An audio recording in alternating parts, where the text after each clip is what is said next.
Here we are again on another journey with our featured artist on the Art Settlers of New York, where we showcase everything related to the arts, including visual and performing artists, actors, directors, choreographers, composers, musicians, writers, poets, art critics, including art curators. And what makes them special on the Art Settlers of New York is that they are either native New Yorkers or have come from all over this planet Earth and have chosen to make New York their home, becoming an art settler. We will be speaking with Cesarin Mateo, a Dominican-American photographer who is actually more than a photographer. He is a photologist. His photographs not only capture a moment in time and space that intrigue him, he welcomes the viewer to engage in a conversation. A photo is something of a monologue. Mateo wants his images to evoke a dialogue. Cesarin Mateo is exhibiting at Luisa Capetillo Gallery at MNN's El Barrio Community Media Center, also known as the Firehouse, located at 175 East 104th Street, between Lexington and 3rd Avenues, in the heart of East Harlem, also known as El Barrio.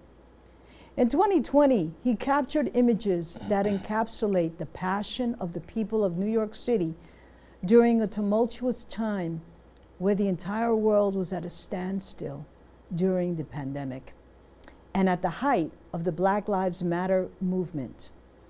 Mateo considers himself a street photographer, but he is a photologist. And we welcome him to the Art Settlers of New York. Gracias, Mateo, Cesarin, for joining us on our show. Thank you so much. That was a great intro. I like that. Thank you for being here. And here in the studio, we have the honor of having his parents, who have been an inspiring force with their own journey coming to live in the United States. Francisco and Ramona Mateo. We welcome them as well.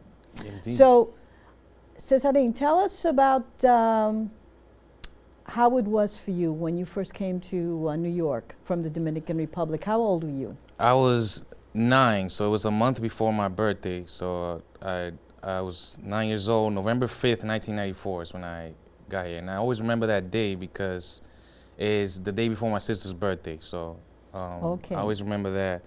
And yeah, it was like complete, like everything was like completely different to me. Like I was super excited to be here. It was like a whole different world. Like I always saw New York in movies and TV shows and whatnot, but when I got here, it was not even close to being like what I thought it was gonna be, and it was overwhelming in the most positive way, like if that makes sense. I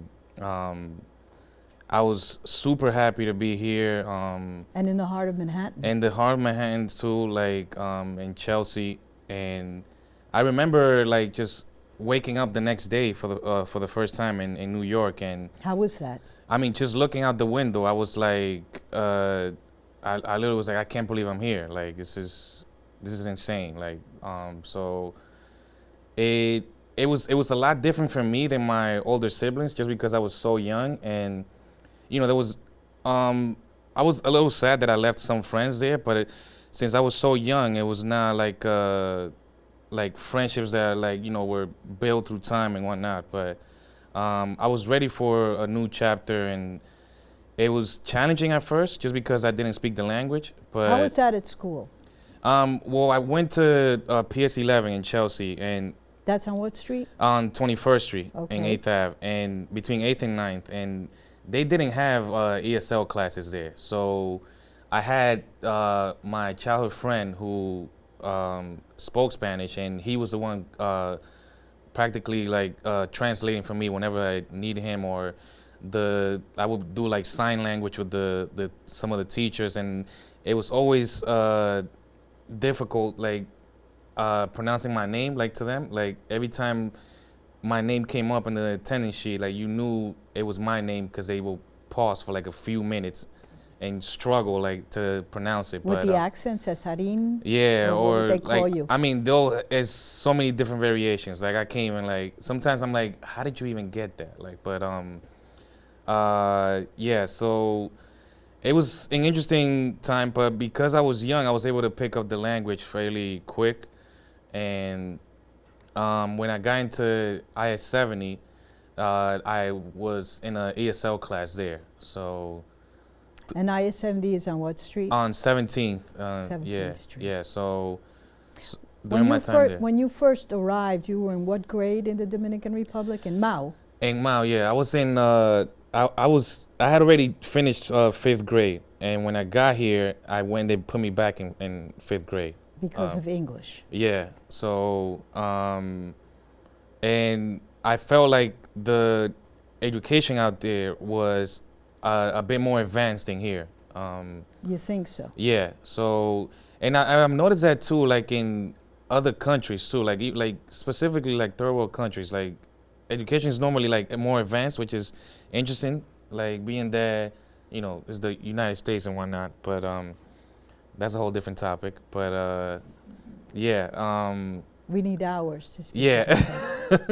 So yeah, like because of that, like I didn't really like think twice about it. I mean, I was super young, so it's like You were a little kid. yeah, it didn't hit me till years later. I'm like, man, they really did send me back like 1 grade. So at the time, I was just like happy to be here, and I was just like rolling with, like just riding the wave. How did you get accustomed to the changes in the seasons? I mean, you were used to warm weather all the time, beautiful weather. Yeah. And what about being among concrete buildings as opposed to the lushness of the Dominican Republic? That was quite the change. Like the first thing I noticed was the New York City blocks. Like they were super wide and long.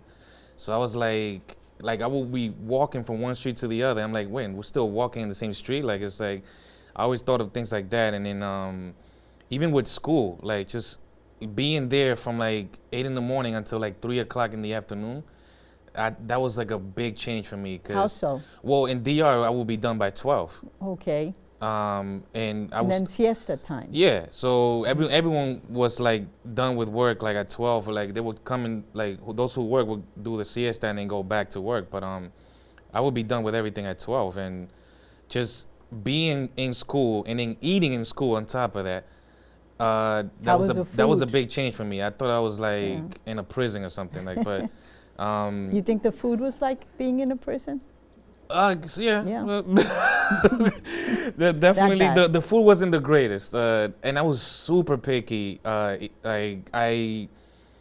legit like would just either drink like the chocolate milk but I never used to eat like the food there because I was just super picky. Thank you, Mama Ramona.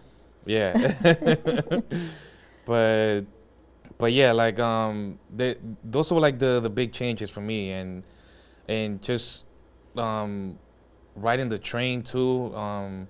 That was an experience. Like we have a photo with our family where I think it was like the next day that we went to Times Square to a McDonald's there, and I remember I didn't like the burgers. Like I just wanted the fries and a soda. And I remember this like in a photo that we took in inside the subway station that my father took with a disposable camera, and that was So that's where you get your gene from your father. Yeah, I guess so. Like without even knowing, but it's funny because like no one, even in living in DR, there was like one photographer in the town, and that was the person that everyone went to get family photos and whatnot. So he was like the guy to go to, but it was like always there, but I just didn't see it until later on. Like that art form was always there with me.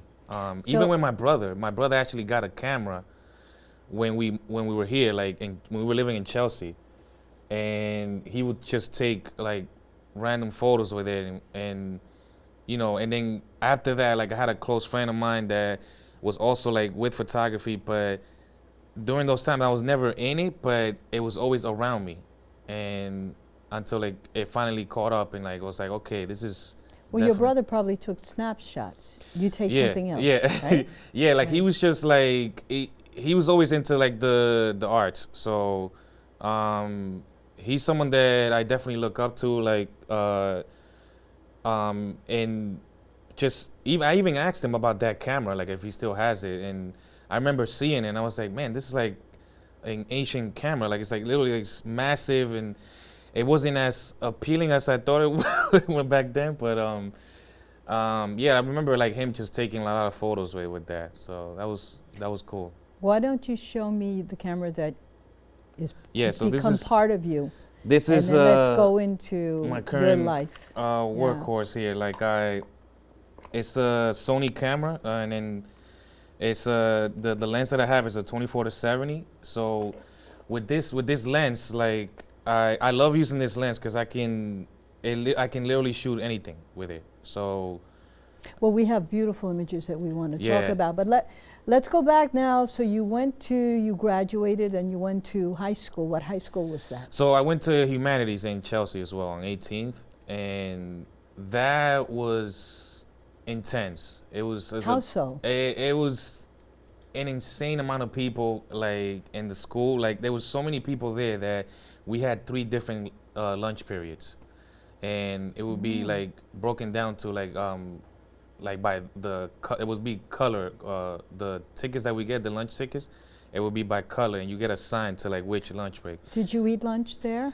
Was the food better or was it just as Yeah, bad? it was the same. It was the same, but I was a little bit more open to it. Like And you never occurred to you like to prepare your lunch maybe? actually, it never. No, No? no.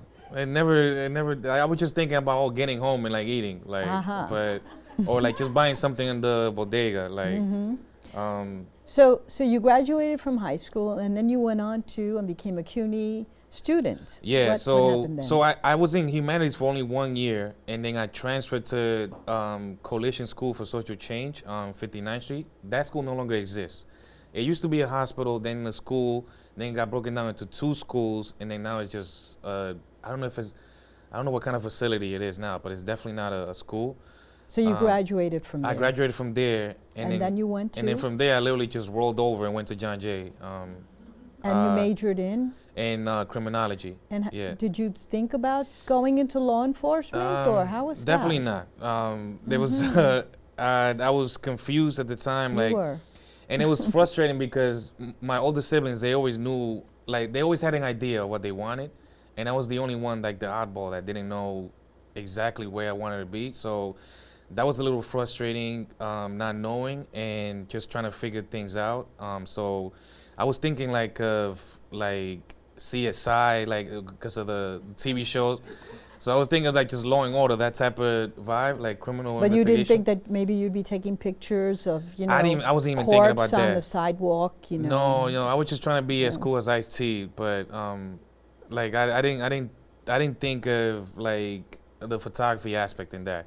I was just thinking more like just the criminal aspect of it, like just like seeing the crime scenes and like and just investigating that. Like I wasn't thinking of anything else. And then So you know how to do that. yeah, but I mean that definitely is in the back of my head, like way back. right. So you but- graduated in in what year? 2008, I graduated So from then what John Jay. happened with you have another camera?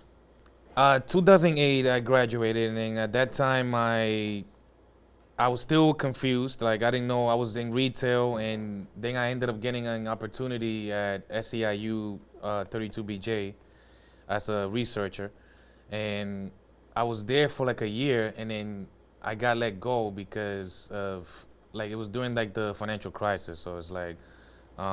So what happened? How did you get? So I went back to retail again, and Okay. I was pretty much miserable there. It was like I despise retail, to be honest. I just dealing with like all sorts of characters, and it's not like doing the same thing over and over again. It's just like it took an effect on me. But retail led you to then your master's degree in a Ye- way.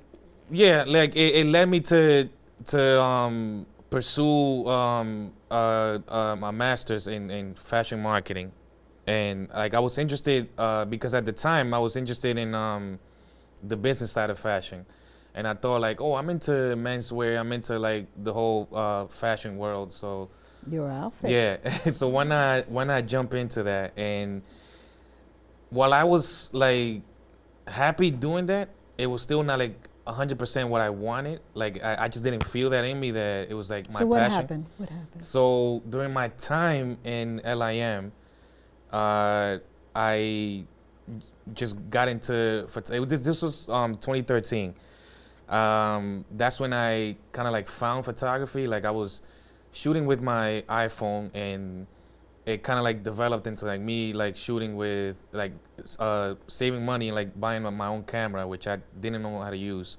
And I just went to YouTube University and like The best. started like just learning everything I could like with that, and finding other people that I met through this, and through Instagram as well. Like I started meeting other folks that were as passionate as well, and then I started just asking questions, getting ideas, going out and shooting on my own. So let's get to the exhibition. So the camera or the jewel that you have in your hand. Yeah. All right. The images that we have here at the Luisa Capetillo Gallery are images that you took in 2020. Yeah. And you took them with that particular With this camera, with with the this Sony. lens, yes. Let's look. What is this here? Jimmy Breslin Way, East 42nd Street, 3rd Avenue. So this one here, like, is definitely one of my favorite images. Like, 'cause to me, it just like speaks volumes. Like, it was like right behind me. It was like pretty chaotic.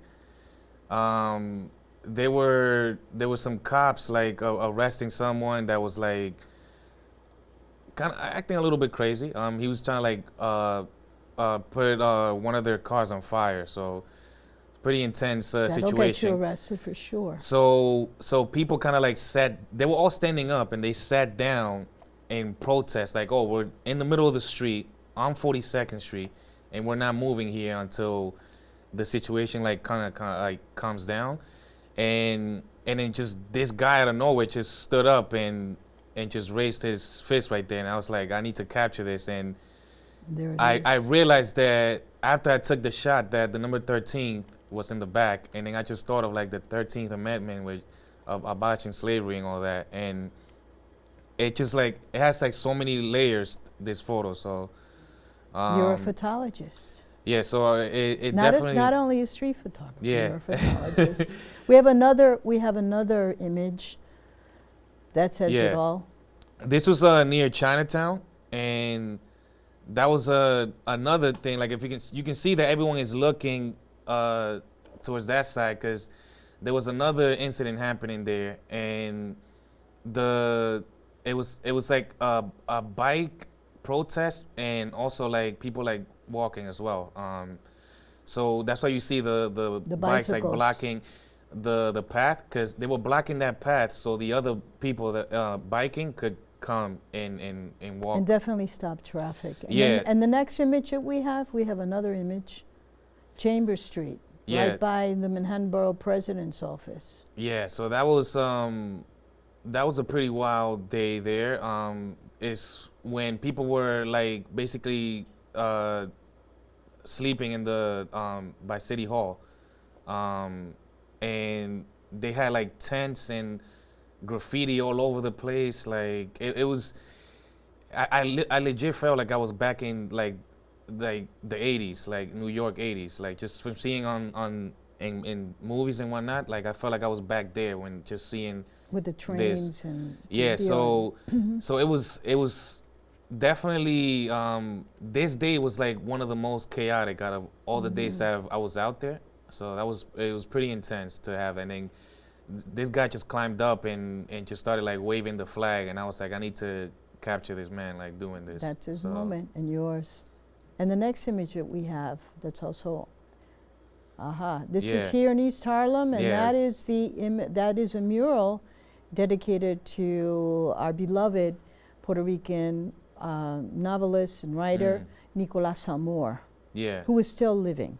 Okay, that's awesome. Okay. Like I didn't know who she was, but I just love the mural, and I love like it's just like it all comes together here because it's like not only is this image like it's a protest happening that decades apart, and we're still protesting for the same thing now. So in both are decades apart. So it's like I love that. She's a close friend. Yeah. So that And was maybe we'll connect. So okay. Awesome. you can yeah. see her.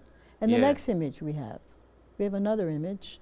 Soy Yeah. negra con orgullo. What's that about? So she is a dancer, and this was a dance protest in Washington Square Park. I'm sorry, Union Square Park. And they had a lot of there was a Puerto Rican band, Puerto Rican drummers that were just doing. It was kind of like a spiritual, like Afro Puerto Rican, like that type of vibe, and they were while they were doing that, she was just like dancing, and I just she had like this long red dress, and she looked up and was like kind of like I was like, oh, I really love the way that she looks, and then she did it again, and that's when I captured that moment there where she was doing that. Like they say in Spanish, ella estaba montada. Monta for sure, yes. Yeah. What's the next image we have? Aha. Yeah, so this is another bike / skateboard protest, and the cops had stopped us because we were getting a little rowdy. So You were? Yeah, we were getting a little rowdy with like the chanting and like so the cops tried to control the situation, and one of the guys, like, he ended up actually breaking this skateboard because he smashed it on the pole. I guess he was like super angry. But before he did that, like it was seconds before he did that, that's when he put up the board and just like was pointing it at the cops. So And it was on the other side of the board. It was a bad word. So Oh. it was What does it be? What letter does it begin with? well, F. F. Yeah. Okay. So he was like displaying that to so then it ended with 12. So yeah. He had that on the other side of the board, and then he was displaying that to the cops. Yeah. I think that's it. Do we have another image? No. That one. Oh yeah. So this is Protest in peace for peace. yeah. So this was led by an artist named John Baptiste, and it was him and his band, and they were performing all throughout from the Village all the way up to 34th Street, and they had it was such an awesome time because it's like everyone was just like positive, like full of energy. People were just dancing and just vibing along, and even started raining, and in the rain I started capturing like dancers, like, and it was just a super cool time there. Like, so that day I was really inspired because we saw the unity there, like what can happen when people unite and for the same cause. So We can change the world. yeah, and everyone was like, being that we're in the middle of a pandemic and all these bad things were happening, you had like so many positive people like just smiling, laughing, dancing, despite everything that was going around us. So that was So awesome. right now you're working as a professional photographer, and you've Yeah. also had some of your images in the New York Times, I did, featured in New York Yeah. Times, and particularly one in the food section promoting a restaurant, Yeah, and then another of a immigrant family who set up another restaurant in the South Bronx. But that was more of a human interest Yeah. story of how they were about to be deported and they haven't been. that was So more my vibe. so there. so now, what is next for you?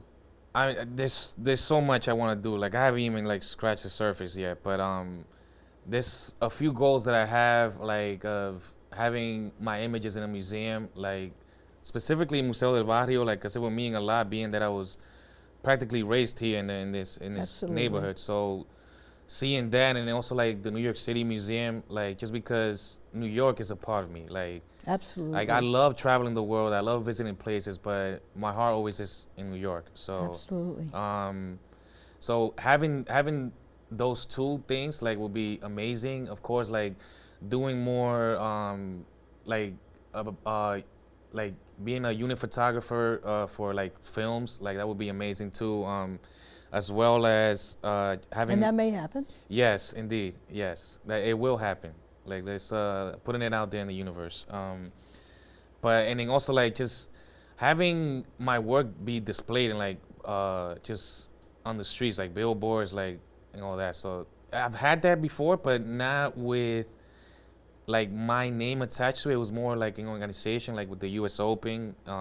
So now, Yeah. if any of our viewers, and we're viewed all over the world, Yeah. although not only in Manhattan, on mnm.org, everyone will be able to see this interview. But if anyone wanted to purchase any of your work, Yes. or how would they contact you? Well, they can go on my website. Your website Yeah. is? So it's IAM Cesarin.com. So, IamCesarin.com. Yeah, and that's also my like on social media. That's why I go by too. I am Cesarin. So On Facebook, Facebook, Instagram. well, Twitter, Instagram. That's my handle there. Well, first of all, we want to thank Don Francisco y Doña Ramona Yeah. Mateo for giving birth to you and now and your family, Yeah. because now they have to share you with the rest of us who are admirers of your work and lovers of New York City, who will Yes. absolutely love your work. There are some images there that have commercial potential, all right, to sell, Awesome. and we think that we're going to be seeing a lot of you. So thank you very much, Thank you. Cesarin, I appreciate it. Yeah. for being on the Art Settlers of New York, Yeah. and we wish you the best in everything in your life. Thank you so again. much, Thank you again for being here at our studios at Manhattan Neighborhood Network. It was my pleasure. Like I definitely thank you guys for having me. Thank you.